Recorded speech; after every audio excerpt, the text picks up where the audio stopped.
if you want to be lean in 2025, you need to drop these specific feelings that I'm just going to talk about. You don't need the newest workout plan or newest diet fad. You need to stop allowing those feelings to control you and your fitness journey. So let's get into it. The first one is feeling entitled to results, especially immediate results. You know, you feel like, oh, I've been working out and eating clean this week. Why am I not dropping 10 pounds already? Expecting results just because you're putting just a little bit of effort isn't going to get you anywhere.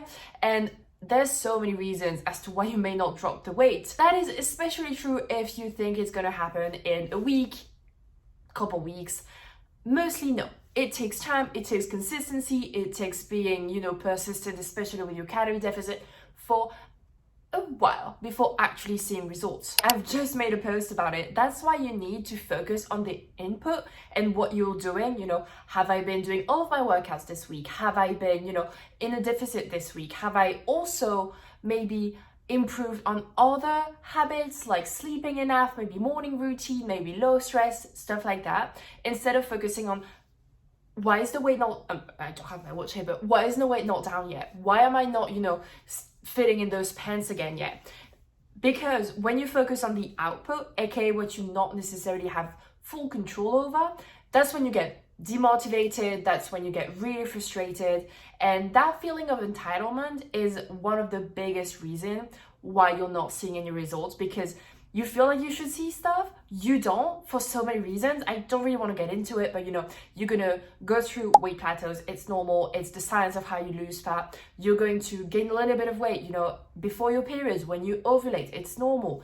And sometimes it's just your body taking a little bit more time to catch up. It's all normal. There's so many reasons. And you gotta drop the entitlement and focus on the execution, focus on what you have control over, your habits, the workouts, showing up consistently for a long period of time. So I slightly talked about impatience right now, but let's get a little bit more into that, because that's another feeling you absolutely need to get rid of, because your body is not a machine. It's not because you have been, in a 3,500 calorie deficit this week total that you're gonna drop a pound. Sometimes it doesn't happen like that. Your body is not a machine. It's not because you put this amount of effort that you're gonna get immediate results like that.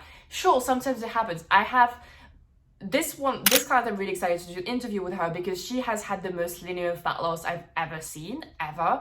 And all of my other clients, usually it's a little bit up, a little bit down, a little bit up, a little bit down. But what matters is that, when you look over time, it goes down. But she would just drop, and drop. She's been very lucky. She's worked really hard, but she's been very lucky in not having a lot of ups and downs. But the point is that the people who actually lean down and get skinny are not the people who are expecting immediate result and get really impatient. Because when you get impatient, what happens? You might start to up a little bit the cardio and you'll get closer to a burnout, maybe an injury, or on the other end, maybe you're going to lower your calories and you get to this very unsustainable thing that is going to create a lot of resistance, because you're going to feel restricted, you're going to feel like binging, and that is a whole other cycle that we don't want to get into.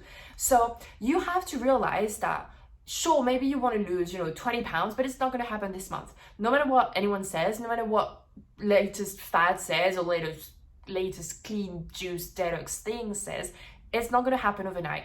It took me 3 months. And if you have a little bit more, it's going to take longer. You have to expect it to take 6 months. I think if you double the time, you are going to get such a sustainable approach, because you're going to do it knowing that it's going to take a long time, and you're not going to try to rush. You're not going to try to lose an insane amount of weight in a very short record amount of time. Therefore, you're so much more likely to have a process that is sustainable, that will get you results, and you're going to fall in love with the process. That's actually one of my best tips, is to fall in love with the process. When you do that, you see it as a lifestyle change instead of a quick fix. And that means that once you lose the weight, once you've lost the weight, you have your dream body, it's all good, you're not going to feel like, oh, it was such a miserable time losing that weight, I'm going to go back to my old lifestyle. You're going to say, like, this is part of who I am now. I love working out and eating healthy and all of that. Therefore, you're going to keep on doing it, and that's how you maintain your body instead of gaining the weight back, which you do when you get back to the lifestyle that got you fat in the first place. Let's move on to a feeling that I've been very guilty of, and I know a lot of you are as well, because the all or nothing mentality and perfectionism is such a huge problem in our society. You're gonna think, oh, I don't have the time to do the usual 60-minute workout that I do. I only have half an hour. I'm just not gonna do it. No. It's in those times that it's so important to show up just for the half hour. And that's what I do. Like, if I don't have time to do my workouts are usually 45 minutes, maybe an hour, but 45 minutes. If I don't have time, I'm gonna choose, for example, I like sprinting, so I'm gonna do a 25-minute, sprint session. Warm up, 5, 6, 8 sprints, and then cool down, and that's it. 25 minutes, done. And that's perfect. Maybe I have 15 minutes, let's go for a walk. Let's do some stretches. It's more important to be consistent and keep on checking the box of, I've done this every single day, rather than saying, oh my God, I can't do that, might as well not do it. I can't do that perfectly, might as well not do it. It's not gonna get you anywhere. Or maybe, and that's also something I've been so guilty of, is blowing up the diet because you ate one extra cookie, or after entering the meal in MyFitnessPal, you realize, ooh, that's way over. I'm not gonna be in a deficit today. No.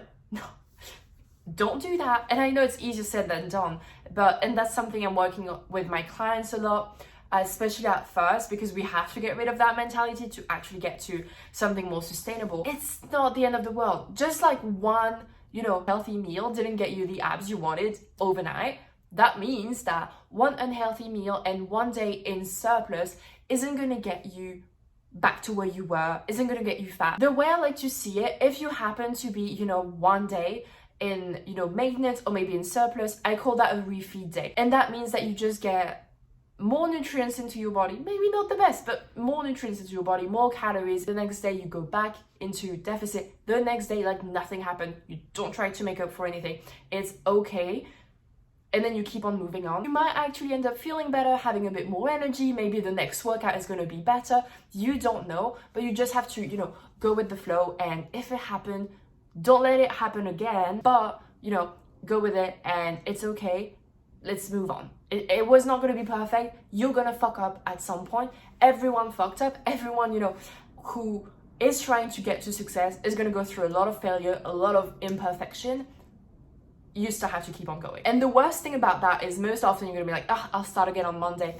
No. If you fuck up on, let's say, Wednesday, starting again on Monday is like Wednesday, Thursday, Friday, Saturday, Sunday. 5 more days of you just not doing anything and, waiting for the next best time. The next best time is right after whatever you did. If you fucked up one meal, track the next one. If you skipped a workout, go for a walk or something. And that's a trait that I've seen in my clients who have been the most successful, is the ability to rebound immediately and sort of jump back on the wagon as soon as they fall off. Is immediate, as soon as a mistake happened, message me saying, this happened, I'm going back, or this happened, help me get back. And that's what we do. This is so key. It's not gonna be a perfect journey at all. Now, another thing that you may be doing is waiting to feel motivated, relying on motivation and being kind of lazy. That's one feeling that you sort of need to get rid of, being lazy, because this type of transformation requires work. Like, it does. You're not going to get there without exercise. You're not going to get there without tracking your calories, for example. It makes it so much more easier. It requires work, and you're not going to feel motivated every single day to work out, to eat healthy, to track your food, to say no to specific stuff. You're not. Some days it's going to be really hard, but those are the days when you really want to actually show up. Those are the most important days to show up. And I'm sure you've heard that. That's cliche, but it's cliche for a reason. It is so important to show up on the days when you don't feel like it, because you keep on proving yourself that this is part of who I am now. This is my identity. I'm someone who keeps on showing up and does the thing that she said she was gonna do. Most days you won't have, motivation at all, and you will have to rely on discipline, on habits, and sometimes you need a little bit of a support system, but it's so key to realize that you're not going to feel motivated at all. And I've made a few videos, I'm going to try to link them here, on how to be more disciplined. So I highly suggest, if that's something you struggle with, that you actually, watch that. But one of the biggest thing is that I sort of hate it when people come to me saying, oh, how can I be more motivated to go to the gym? I promise you that this version of me was so freaking tired of seeing herself in the mirror and hating what she saw, of hiding in big clothes, of crying in fitting rooms, of having no energy, of feeling shit all the time. That was her motivation. I promise you that the moment you get tired enough of your situation, the moment you realize, fucking hell, why am I still there? You'll get the motivation to move your ass and go to the gym. I promise. Sometimes you just need to sit down, make a list of all the reasons why your current situation is shit and you wish you could improve it even by 1%. And write all of the reasons why it is shit and then all the reasons why it will be better once you have that transformation. That's an exercise that I make all of my clients do at the beginning. Write your that's it letter. Write a letter that says, okay, I'm done with now. It's like, kicking the butt that I need. Let's get moving. Let's move forward. Now, another problem that I see is letting your feelings control whether you act or not. And that's kind of linked to what I was just talking about. But, I'm feeling a bit tired today. I'm not going to do it. Or, I'm feeling so sad. I'm just going to, not track my calories. Or I'm feeling so angry. Let me just, I need to not do anything and watch Netflix. I'm feeling frustrated. The scale hasn't moved. That's back to the point number 1 and 2. Why am I bothering? No, because when you let your feelings control your actions or lack thereof, that's when you're pretty much fucked. You're never gonna feel always so good that you can work out, that you can push yourself, that you can track your calories. It's more often than not, you're not gonna feel good enough to actually do that, but you'll have to do that. Another big problem, I really had to talk one of my clients through because she has a very active social life and therefore it was really difficult for her to say no to events. And she would often end up drinking a bit too much, eating a bit too much, not sleeping enough, skipping the next day's workout. And we talked about how, sure, her best friends and all of that, it was important for her to go. And I would never want her not to go. Like, this is part of your non-negotiable to be able to still live your life while dropping fat. But one very big point was to realize that some events you could say no because you don't really want to be with those people or you don't mind missing it. However, I get that some of you are going to feel like restricted to an extent, feeling like, oh, it's not fair, feeling like you have to eat healthy all the time. Having to skip a night out means that you're missing on fun and you're not living because you are working on those goals. Counting calories is too strict and even just sticking to the plan is too strict. No, you have to stop feeling FOMO. You have to stop feeling like you're missing out because sure, everything that you do has a trade-off, and fat loss, very specifically, requires sacrifices. You're gonna have to sacrifice a few nights out. Again, I'm not saying don't. She has had an amazing transformation and she still goes out at least a couple times per week. You're fine. It's just you have to make sure that you stay within your deficit, that you make the smart choices that you can make, and that it doesn't prevent you from, going to the gym the next day or eating healthy the next day. You can still incorporate social events. 100%, every one of my clients does. It's so key to be able to do that. But it still requires some sort of sacrifices, maybe filtering out a bit more the type of events you want to go to and saying no a bit more often. It requires boundaries and it's just a choice that you make. One thing, and I think it was in one of the podcasts of those two bodybuilders, like female bodybuilder that I absolutely love, they were saying that it's a whole other category, fat loss. It's kind of a bit more miserable. It's definitely harder, but it's a choice that you make and you can't, take it out on other people and feel like because you're hungry, for example, because you're sore, because you're tired, because you have to do that, you have to take it out on other people. That's a whole other issue, but that's kind of tied to FOMO as well. And if you're having a hard time with that, something that you really should look into is seeing, okay, maybe I'm losing a few nights out, maybe I can't eat this at a restaurant and so on. What are you gaining? You're gaining more confidence, energy. You're getting yourself back because you 100% are. You're gaining feeling good in your own skin and, not hiding this summer, for example, and being on pictures and going to the beach and loving your body and trying new clothes out and seeing how fun it is to actually do that when you like what you see in the mirror. Letting go of the resentment that you may have because it's not fair, I have to track calories, I have to work out, and some people have better genetics and they don't try to lose weight right now. Or, some people have it easier, they don't have kids, they don't have to do this, they don't have those, like this job, it's just easier for them to lose the weight or not to have to lose the weight. I won't lie, some people do have it easier. Some people have a better genetics. Some people will have an easier time losing weight, especially at maybe places in the body where you would like to lose weight first. It's not fair, but life isn't fair, and that's just something you have to suck it up and move on and do it regardless of whether or not other people have it easier. Think about how other people have it harder than you. Some people have more weight to lose. Some people have more difficult stuff to go through, and it's not a competition. Stop looking around, focus on what you're doing. If you keep comparing yourself to other people, saying like, oh, she's so young, she can lose weight like way more easily, she doesn't have kids, she's not menopausal, I can assure you that you will find people in the same condition as you, not complaining, or at least using the excuses that you're using to fuel their motivation and to get to their goals instead. 100%, that's for sure. You have to realize that no one is coming to save you. Life isn't fair in many other areas, in every areas for that matter, and it's up to you to make it happen. Either you want to use those as excuses but then don't complain, or use those excuses as fuel and figure out, you know what, I'm gonna do it regardless, and that's gonna be even more powerful and empowering for me. I don't think this video is gonna have a lot of views just because I'm doing a lot of this is what you're doing wrong and very masculine energy. And a lot of people, or at least my brother, when I tell him about the ideas, he's like, do you think that it will be good for women to hear that? But you can't just say, it's not your fault if you can't make it happen, all that. It really pisses me off when I see that. And I made a few videos about that, and I hated every second of it, because it is your fault. It is our fault. It was my fault.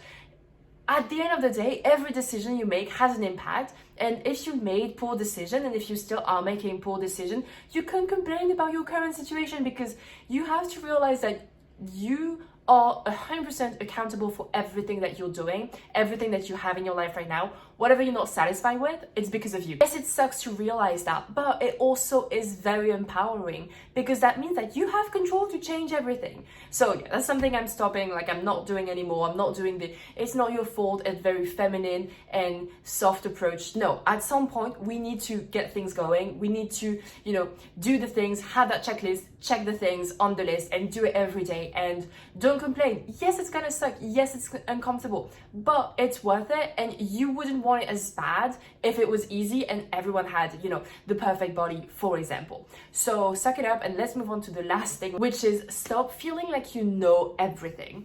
Because sure, you know that you should eat a little bit less, move a little bit more, but if you haven't done it yet, if you don't have your body like that you want, your dream body yet, it means that one, maybe part of the process you're not so sure of. Maybe you don't know exactly what macros you should eat. Maybe you don't know exactly what exercise you are supposed to do. And when you go to the gym, you don't have a plan. You know that you should do a little bit of weights, a little bit of cardio, and you do that, but nothing changes. At the end of the day, if you don't have the body that you want to have, one, it means that you have a problem with the information. Luckily for you, I have this free training, by the way. It's a 30-minute free training, exactly step by step, how to lose the weight, so the fat loss phase, and then how to keep it off, so the body recomp reverse dieting phase. You should really watch it. It's a lot of values, and that will help you if you don't know what you're supposed to do. And it works for everyone, whether you are a 21-year-old student, or you just got a desk job, or you're a mom of 3, it worked for her, or you are premenopausal or even menopausal. Like all of my clients have gone through that process, different ages, different level of fitness, different health. It still works, so go check it out. Just because you know the basics doesn't mean that you know how to execute properly. Maybe you don't know how to get yourself motivated or disciplined enough to go to the gym and do the things, or maybe you don't know how to do specific exercises, or maybe you're training hard but turns out you don't really know how to train hard, and you're just a bit sore because you're not used to exercising. But you could be training harder, smarter, progressive overload, lifting heavy and all that, and you don't know how to do that. Again, it's not always a question of information. It's very often a question of, are you able to execute, and do you know how to execute? And that's why sometimes you need a coach, and that's okay. Like I wish I had one, because it would have saved me so much time, so much trouble, blood, sweat, tears, and eating disorder and all that. So yeah, sometimes that's gonna tie it nicely. If you think that you need help, that's okay. Every athlete has a coach, by the way, so why not you? And if you want to lose 20, 30 pounds before summer hits without starving yourself, spending hours doing cardio every single day, without saying goodbye to your favorite food and social events, and of course, without gaining the weight back right after. I highly suggest you book a call with me down below. It's going to be the first link just to see if and how I can help you. If I can, I will. I've done it myself, my clients are now doing it, so why not you? But you really want to ask yourself, if you're not getting the results you want, very likely one of these emotions that I've just mentioned is probably running the show here. It's probably preventing you from getting to your goals, and that's okay. We can just work through it. That was the end of this video. Thank you so much for watching. If you liked it, like, subscribe, comment, share, all that good stuff, and I'll see you in the next one. Bye.